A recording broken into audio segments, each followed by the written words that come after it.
Il était le fils préféré de Mouammar Kadhafi, celui qui devait succéder à son père.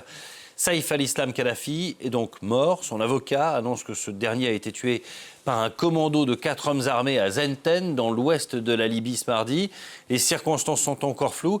Saïf al-Islam Kadhafi avait été condamné à mort dans son pays il y a 10 ans. Avant d'être amnistié, il était recherché par la Cour pénale internationale également, qui voulait le juger pour crime contre l'humanité. Correspondance dans la région, Lilia Blaise.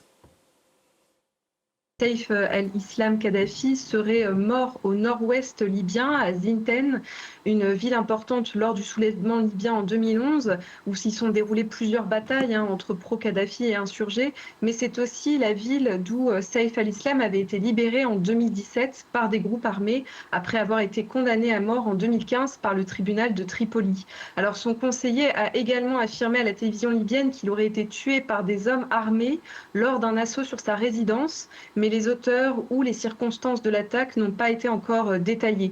Âgé de 53 ans, Saïf al-Islam Kadhafi faisait l'objet d'un mandat d'arrêt international émis par la Cour pénale internationale depuis 2011 pour crimes contre l'humanité. Elle l'accuse d'avoir joué un rôle clé dans la mise en œuvre d'un plan conçu par Mouammar Kadhafi pour réprimer par tous les moyens le soulèvement populaire en Libye. Et depuis l'annonce de sa libération en 2017, la localisation de Saïf al-Islam n'était pas du tout connue. Il était réapparu sur la scène médiatique en 2021 lorsqu'il avait annoncé sa candidature à la présidentielle, une élection présidentielle qui ne s'était finalement pas tenue. À l'époque, Saïf al-Islam représentait un rival pour le maréchal Haftar qui gouverne actuellement l'Est libyen, puisqu'il visait la même base électorale.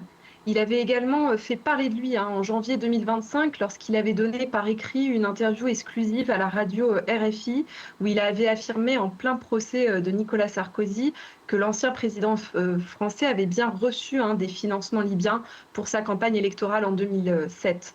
Alors, depuis sa libération, sa cachette était restée l'un des secrets les mieux gardés en Libye.